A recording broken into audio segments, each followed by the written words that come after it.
Good morning or afternoon. Miss Patterson here. I'm the librarian at Ben Davis. I'm going to read you a fairy tale today. Now, you have heard fairy tales. A lot of fairy tales have been made into movies, although there are more stories than the ones that have been made into movies. You know about Cinderella and Snow White, but this is one called Rumpelstiltskin. That's the title. That says retold and illustrated by Paul O. Zielinski.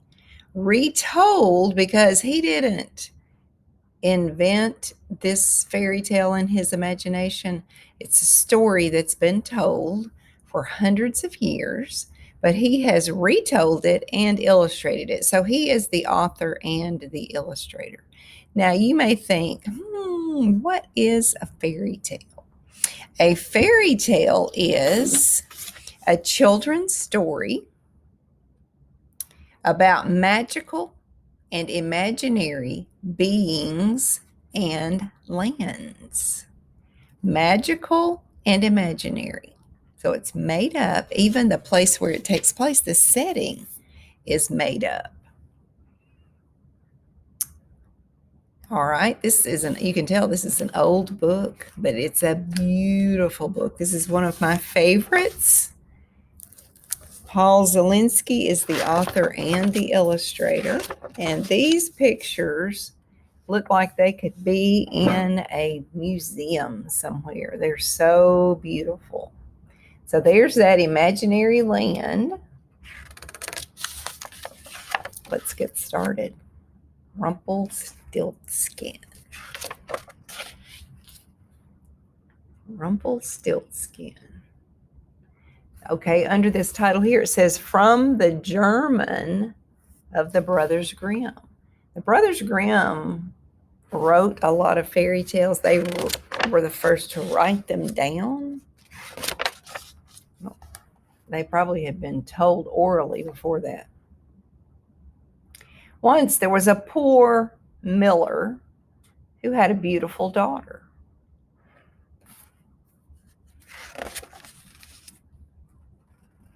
On his way to town one day, the miller encountered the king.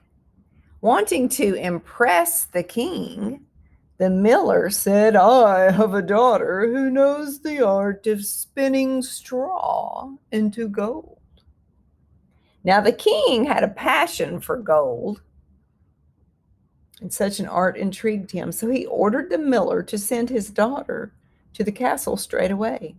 When the girl was brought before him, the king led her to a room that was filled with straw. He gave her spools and a spinning wheel and said, "You may spin all night, but if you have not spun this straw into gold by morning, you will have to die." With that, he locked the door, and the girl was left inside. She was left in there alone.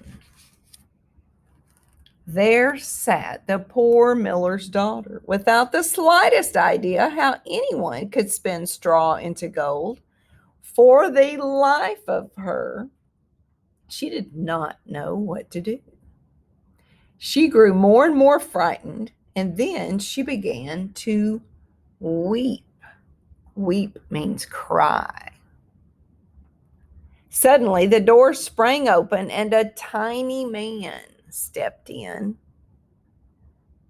"Good evening, Mistress Miller," he said. "Why are you sobbing?" "Oh," the girl cried, "I must spin this straw into gold, and I don't know how."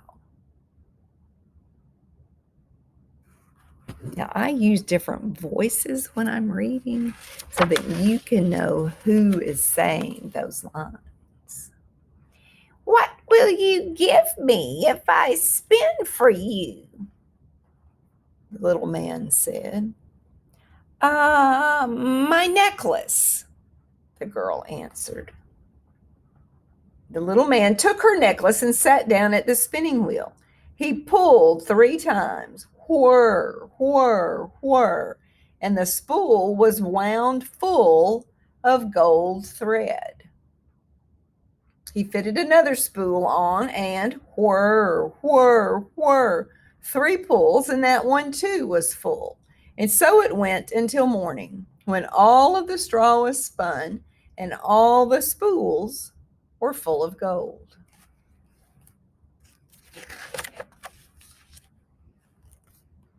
When the king came at sunrise, he was amazed and delighted, but all that gold only made him greedier.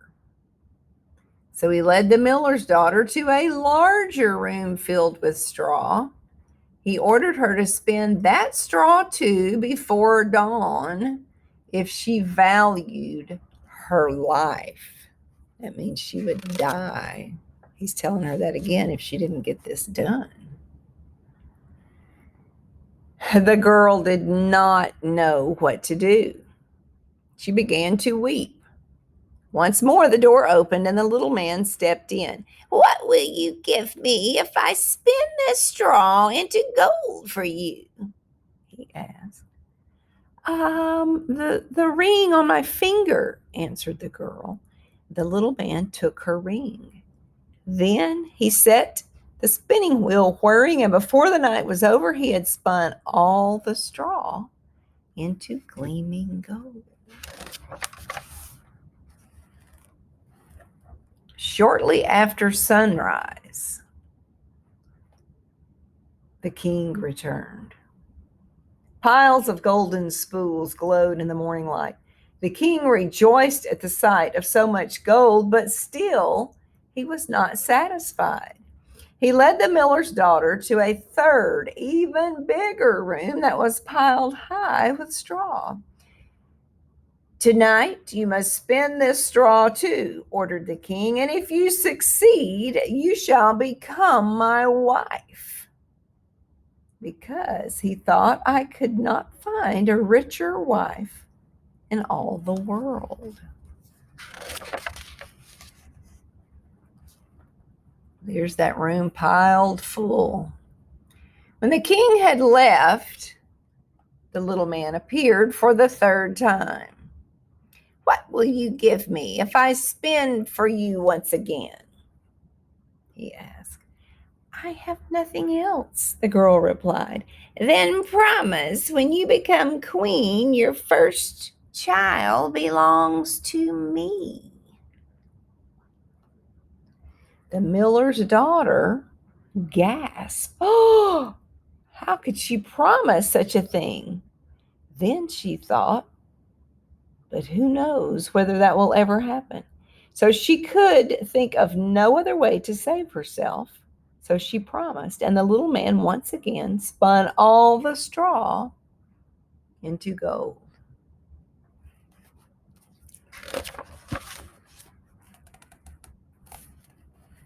So look, there's their wedding. This says, when the king came in the morning and found everything he had wished, he married the miller's beautiful daughter, and she became a queen. Now, that little girl is dressed like an adult. That's just how people dressed a long, long time ago. And that's not their child. That's like a little flower girl or something at the wedding. But a year passed, and the queen brought a handsome baby boy into the world. So she had a baby. She gave scarcely a thought to the little man, but one day he appeared suddenly in her room. "Now give me what you promised," he demanded. The queen pleaded with the little man. He could take all the royal treasure if he would only let her keep her child. But her pleading was in vain. Then she began to weep so piteously, so just terribly, that at last the little man was moved. "I will give you 3 days," he said, If by the end of that time you know my name, you may keep your child. Long into the night, the queen sat, and through the next day, thinking over all the names that she had ever heard. That evening, the little man returned, beginning with Caspar, Melchior, Balthazar. The queen recited every name she knew, one after the other. But to each one, the little man replied, "That is not my name." She had 3 days. Let's see, there's the picture. The second day, the queen had inquiries made in town, searching for new names. When the little man came that evening, she posed the strangest and most unusual ones to him. She tried beastie ribs and Lego ram and string bones, but he would only reply, "That is not my name."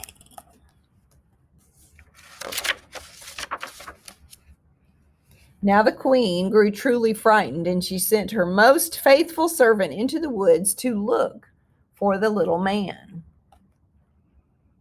The servant searched through thickets and over clearings deep into the forest. At last, near the top of a hill, she spied him. Okay, there she is looking.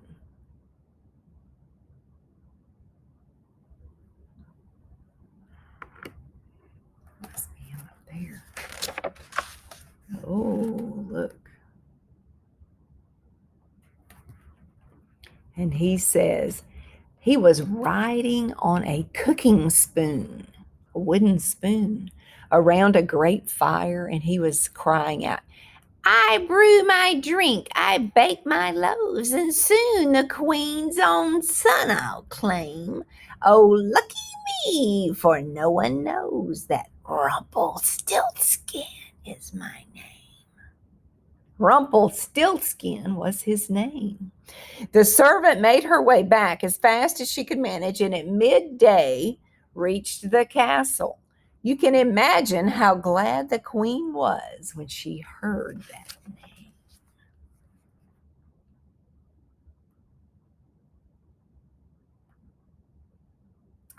Late that evening, the little man arrived. "Now, Mrs. Queen," he said, "do you know my name, or do I take the child?"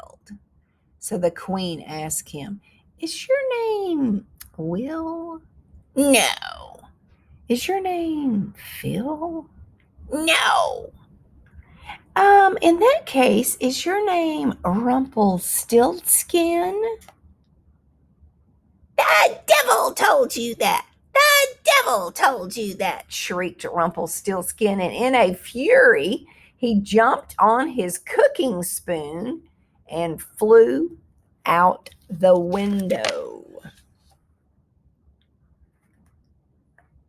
And he was never heard from again.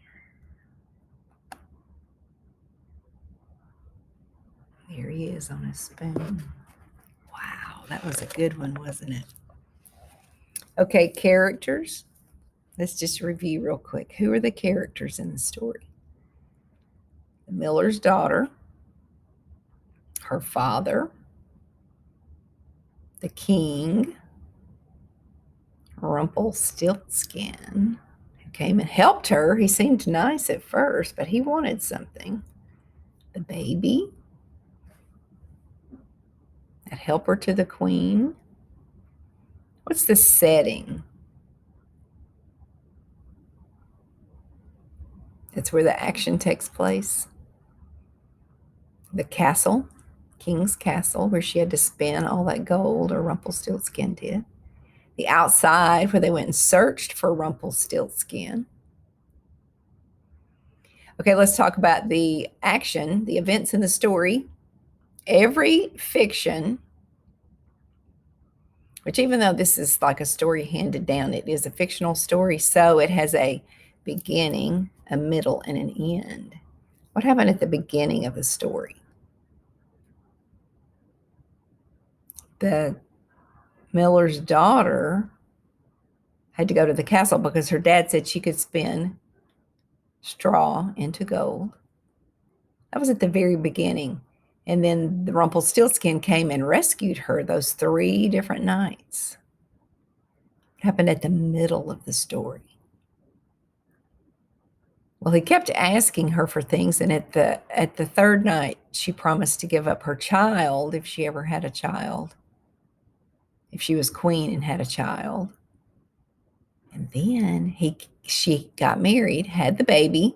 Rumpelstiltskin came back to take the child. And then after she cried so hard, he made a deal and said, if you can guess my name in 3 days, you can keep the baby. That was all in the middle, all of that action. Then she had to try to figure out his name. What happened at the end?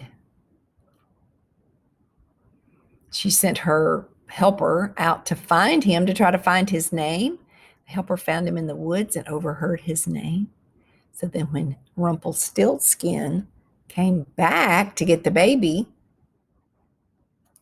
she finally, on the 3rd day, knew what his name was. So he was never going to come back again. She got to keep her baby.